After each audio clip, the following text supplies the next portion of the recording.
একেবারে দোকানের মতন পারফেক্ট ঘুগনি বানালাম বাড়িতে, বাড়ির থাকা উপকরণ দিয়েই দোকানের মতন ঘুগনি বানালাম পারফেক্ট। দেখুন বন্ধুরা বেশি বকবক না করে কিভাবে আমি এই ঘুগনিটা বানাচ্ছি পুরো ভিডিওটা দেখবেন। চলুন বেশি না বকে আমি মেন কোর্সে যাওয়া যাক। আসসালামু আলাইকুম এভরিওয়ান, কেমন আছেন? আশা করি ভালো আছেন। পিঙ্কি কিচেনে আপনাদেরকে সবাইকে স্বাগত।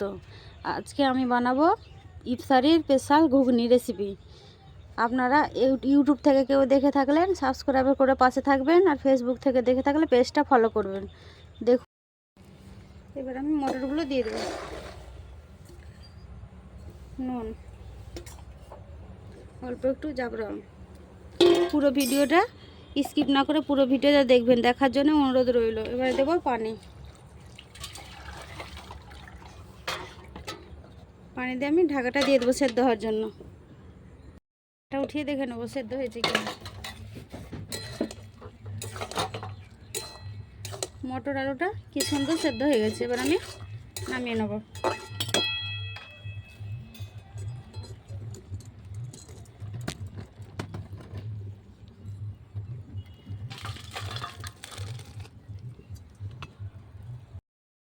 কড়াটা পরিষ্কার করে চাপিয়ে দিয়েছি, কড়া গরম হয়ে গেছে, দেবো সরষের তেল, শুকনো লঙ্কা ফোড়নে দেবো, তারপর তো পেঁয়াজ কুচি,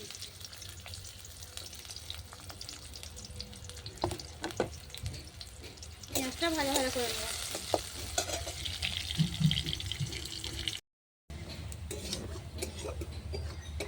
পেঁয়াজটা ভাজা ভাজা হয়ে গেছে, এর মধ্যে দিয়ে দেবো টমেটো কুচি, টমেটো কুচি দিয়ে সামান্য নুন দিয়ে দেবো।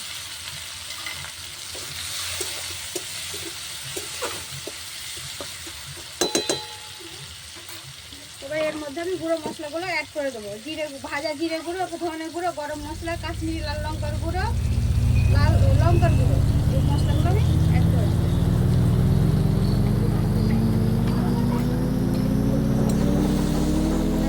আদা রসুনের বাটা,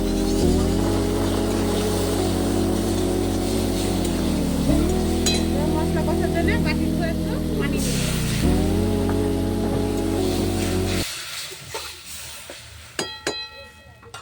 মশলাটা ঢাকা দিয়ে ভালো করে কষে নেবো। অল্প দিলাম স্বাদ মতো চিনি,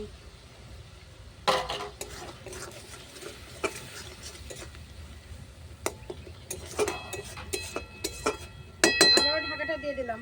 মশলাটা কষানোর জন্য চিনিটাও গলে যাবে। ঢাকাটা উঠিয়ে নেব। মশলাটা কি সুন্দর কষানো হয়ে গেছে। এবার সেদ্ধ করা আলু মটরটা দিয়ে কষিয়ে নেব একটু।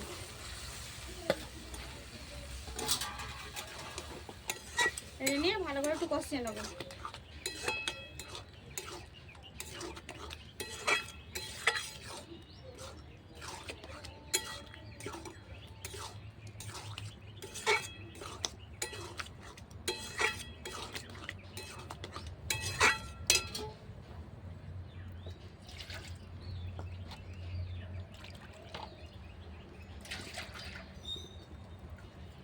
এবার দেবো অল্প করে পানি, কষানো হয়ে গেছে। এবার দেবো পানি, একেবারে দোকানের মতন পারফেক্ট ঘুগনি হবে।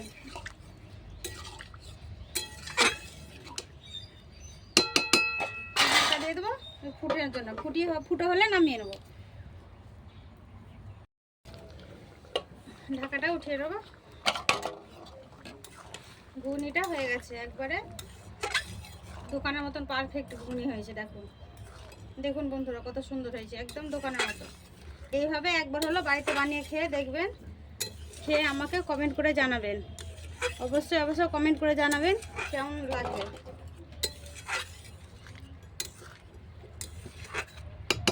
এবার আমি ঢেলে নেব।